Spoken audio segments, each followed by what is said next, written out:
Morning, everybody. Well, happy 4th of July. I'm just getting out on the tractor. Gonna go bale these pastures. I did a video a couple days ago on cutting them. It's just grain, this 3 grain prospers. So anyway, I hope it bales good. I'll take you along with me today.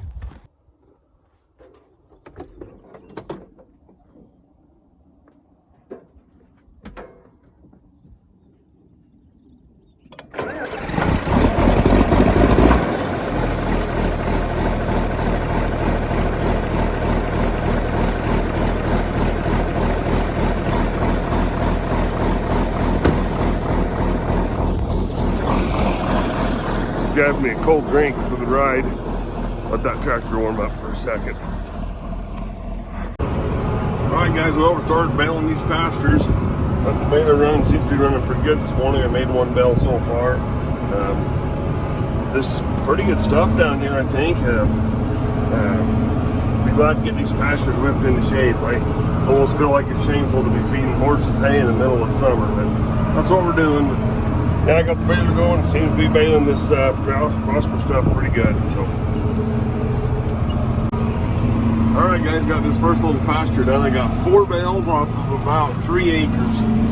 That's, well, I got a little bit more than that, about 4.5 bales off of 3 acres, but pretty poor performance in all reality. I thought I'd do better on this. I actually fertilized it and got watered pretty good, but sometimes in this new ground, I look at it like you just have to condition the ground. I ain't really that great of a farmer at all, not even close, but it sure seems like with new ground you have to just farm it a few years. You know, disc this stubble back in and water it, fertilize it, and do some things. So, but these bales sure turned out nice. I sure like this net wrap. So there's one of my bales. They all look exactly like that, real symmetrical. I got this bale monitor working pretty good. You know, those 2 side indications tell you if the bale's out of shape or not. But anyway, sure happy with this down baler. So I'm gonna just slip up to that other piece. It's only about 2 acres, but and it didn't do as good as this one. I didn't get it watered as good as this, but anyway, we're gonna go up there and get that one baled. Tell you one thing, on the 4th of July at 6 o'clock in the morning, it's a great time to travel down the highway. Look at that, not hardly a soul on the road. You don't hardly ever see that on this highway. So I've actually got a semi coming on this way, so I'll give it a minute and get behind him. But yeah, this farm equipment on these busy highways can be pretty dangerous. All right guys, well, got done baling this morning. That didn't take long. It's about 7:30 right now. It took me an hour or so. So that's a quick little job, but this baler's awful dirty. I don't know about you guys, but what I like to do is open this back end about halfway. Of course, you got the safety lock right here you need to put on there, and this definitely bleeds off. But I like to take like a gasoline powered weed blower and just blow all the dust and dirt and stuff off this. This baler probably needs to be greased. That'll be ready to go for next time. I'm right in between crops right now. So anyway, thanks for watching, everybody. Please subscribe.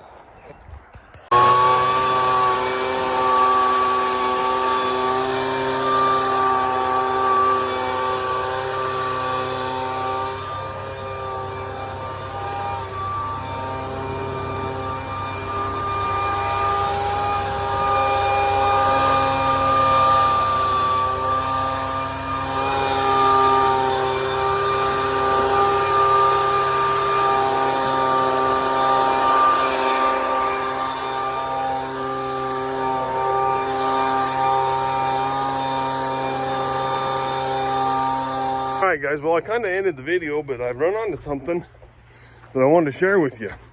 So I'm cleaning this baler. I put the camera up, decided to video that even though I kind of ended. But something interesting happened today I've never had before. I'm reaching my hand inside this baler with a leather glove on, and that shaft is hot. I'll show you what I'm talking about.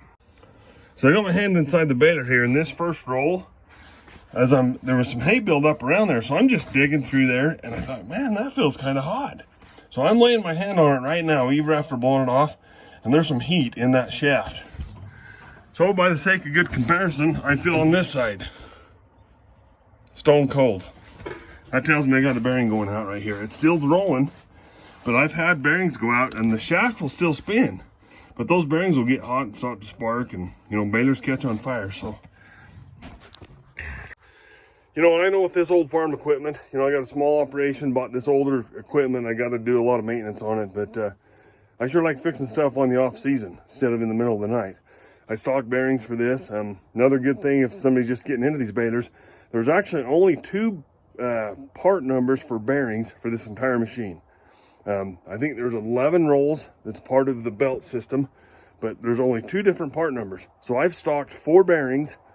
If I lose a bearing in the middle of the night, I've got bearings on my shelf to replace them. And it takes a couple hours to do it. They're not usually a big deal. But anyway, I thought that was interesting that there's only 2 part numbers for the whole machine. Anyway, you know, it's all about preventive maintenance for me. For me to just walk through this baler and put my hand on all these shafts, and I went through pretty much the entire baler. I only baled 6 bales. Yeah, 6 bales. And so that tells me that bearing's probably in pretty bad shape. If after that short amount of baling, it's got that kind of heat on it that I can feel through a leather glove. Anyway, so this is really the end of the video. Thanks for watching.